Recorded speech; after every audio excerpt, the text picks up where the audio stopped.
I'm not going to engage in a negotiation process via the megaphone or in a public way. But suffice to say that I think Britain has an enormous amount to gain through access to the European single market. So historically, the UK and Europe have very close relationships. Obviously, UK has been a member state for quite a long time now. And therefore, the nature of this type of negotiation is different perhaps to previous negotiations with third countries.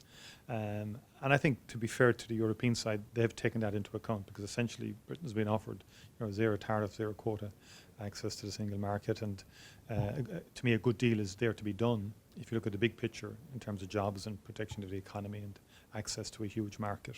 That's a big prize waiting there, in my view, for the UK economy. And so I think it would make sense that the talks would continue next week and would be brought to a conclusion in the best interest of everybody. Just to be clear, though, it's not the case, though, that the UK is just looking for a Canada deal, and it's not the case that the EU won't give the UK. Oh, sorry, no. I didn't want to get into the... No, I know, but it's just that narrative is very apparent today and for the past few days. Sometimes the narrative is a bit more, how would I put it, not as complex as the actual detail can be and the content of an agreement of this kind can be. In other words, there's a lot of substance has been negotiated already. It's not a simple matter of taking some deal off a table and handing it to somebody. This is a deal that will have to sustain long into the future. Will have to be will have to represent the underpinning of a strong relationship geopolitically into the future between Britain and the European Union. Britain and Europe have a lot in common.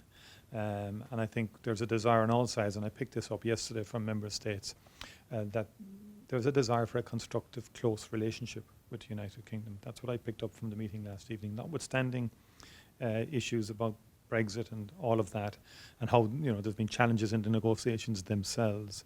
But I think Michel Barnier is clear on the principles and in terms of his motivations and the motivations of the European Union, which do take on board peace in Ireland, which takes on board the principle of good free trade practices, and also the geopolitical dimension, the importance of that close relationship between the UK and the European Union into the future as we face a very uncertain global situation.